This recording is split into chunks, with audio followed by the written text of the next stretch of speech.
Weekend వచ్చిన breakfast అనేది ఉండదు, స్కిప్ అయిపోతుంది. అంటే లేట్గా లెగడం వల్ల అనమాట. సో డైరెక్ట్ పుదీనా రైస్ చేస్తాను, కొన్ని వెజ్జీస్ వేసి. అలానే పెరుగు పచ్చడి తినేసిన తర్వాత డెజర్ట్ కింద వాటర్ మిలన్ పాప్సికల్స్ అయితే తినేసాము.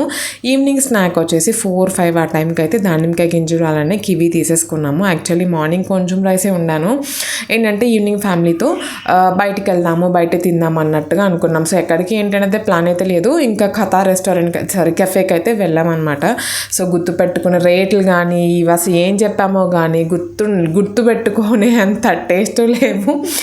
అండ్ దాని ప్రైస్ మర్చిపోయే అంత చీపు కాదనమాట. టేస్ట్ వైజ్కి వస్తే వర్స్ట్ టేస్ట్, మేము ఆర్డర్ చేసినవే వర్స్ట్గా ఉంటాయో లేకపోతే అన్నీ అలానే ఉంటాయితే నాకైతే తెలియదు. కానీ మేము ఆర్డర్ చేసిన ప్రతి ఐటమ్ మాకు అస్సలు నచ్చలేదు.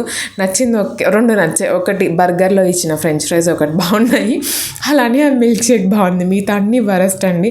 బర్గర్ వచ్చేసి 400 చేంజ్, పిజ్జా వచ్చేసి 500 చేంజ్, ఇంకా మిల్క్ షేక్ వచ్చి 300 change. First starting cream cheese twist అది కూడా అంతే 200 చిల్లర.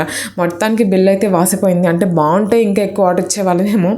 స్టార్టింగ్ తెలియక ఒకేసారి ఆర్డర్ ఇచ్చేసాము ఇన్ని. సో ఇవి కంప్లీట్ చేయడానికే తల ప్రాణం తోక్కొచ్చింది. ఇంకా వచ్చేటప్పుడు దారిలో హ్యాపీగా కంఫర్ట్ ఫుడ్ అనమాట ఇడ్లీ అలానే గీ కారం దోశ అయితే తెచ్చుకుని ఇంటికి వచ్చి మంచిగా ఫ్రెష్ చేసి స్నానం చేసి మా డిన్నర్ అయితే కంప్లీట్ చేసాము. సో అదనమాట ఇవాళ మినీ వ్లాగ్కి.